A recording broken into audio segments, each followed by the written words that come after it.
Once upon a time, there were 4 little rabbits, and their names were Flopsy, Mopsy, Cottontail, and Peter. They lived with their mother in a sandbank underneath the root of a very big fir tree. "Now, my dears," said old Mrs. Rabbit one morning, "you may go into the fields or down the lane, but don't go into Mr. McGregor's garden. Your father had an accident there. He was put in a pie by Mrs. McGregor. Now run along and don't get into mischief. I'm going out."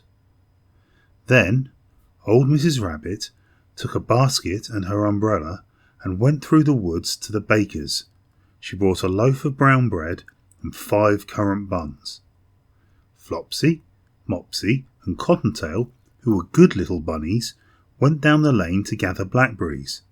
But Peter, who was very naughty, ran straight away to Mr. McGregor's garden and squeezed under the gate. First he ate some lettuces and some French beans, and then he ate some radishes, and then, feeling rather sick, he went to look for some parsley. But round the end of a cucumber frame, whom should he meet but Mr. McGregor?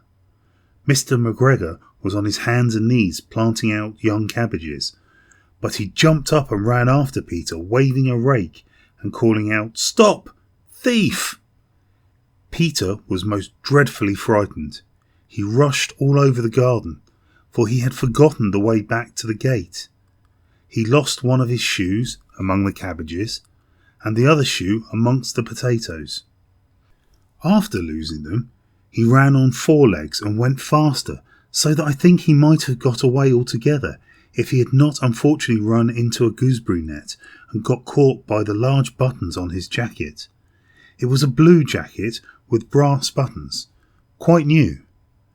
Peter gave himself up for lost and shed big tears, but his sobs were overheard by some friendly sparrows who flew to him in great excitement and implored him to exert himself. Mr. McGregor came up with a sieve, which he intended to pop upon the top of Peter, but Peter wriggled out just in time, leaving his jacket behind him, and rushed into the tool shed and jumped into a can. It would have been a beautiful thing to hide in if it had not had so much water in it. Mr. McGregor was quite sure that Peter was somewhere in the tool shed, perhaps hidden underneath a flower pot. He began to turn them over carefully, looking under each. Presently, Peter sneezed. Ker-choo! Mr. McGregor was after him in no time, and tried to put his foot upon Peter, who jumped out of the window, upsetting 3 plants.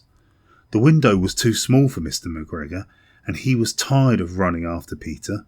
He went back to his work. Peter sat down to rest. He was out of breath and trembling with fright, and he had not the least idea which way to go. Also, he was very damp with sitting in the can. After a time, he began to wander about, going lippity, lippity, not very fast, and looking all around. He found a door in a wall, but it was locked, and there was no room for a fat little rabbit to squeeze underneath. An old mouse was running in and out over the stone doorstep, carrying peas and beans to her family in the wood. Peter asked her the way to the gate, but she had such a large pea in her mouth that she could not answer. She only shook her head at him. Peter began to cry. Then he tried to find his way straight across the garden, but he became more and more puzzled. Presently he came to a pond where Mr. McGregor filled his water cans. A white cat was staring at some goldfish. She sat very, very still, but now and then the tip of her tail twitched as if it were alive. Peter thought it best to go away without speaking to her. He had heard about cats from his cousin, little Benjamin Bunny.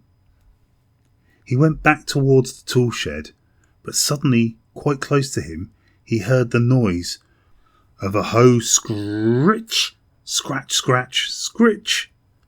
Peter scuttered underneath the bushes, But presently, as nothing happened, he came out and climbed upon a wheelbarrow and peeped over. The first thing he saw was Mr. McGregor hoeing onions. His back was turned towards Peter, and beyond him was the gate. Peter got down very quietly off the wheelbarrow and started running as fast as he could go along a straight walk behind some blackcurrant bushes. Mr. McGregor caught sight of him at the corner, but Peter did not care. He slipped underneath the gate and was safe at last in the wood outside the garden. Mr. McGregor hung up the little jacket and the shoes for a scarecrow to frighten blackbirds. Peter never stopped running or looked behind him till he got home to the big fir tree.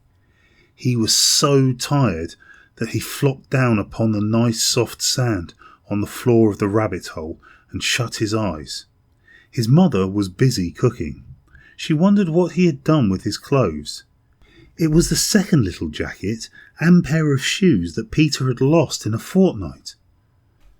I am sorry to say that Peter was not very well during the evening.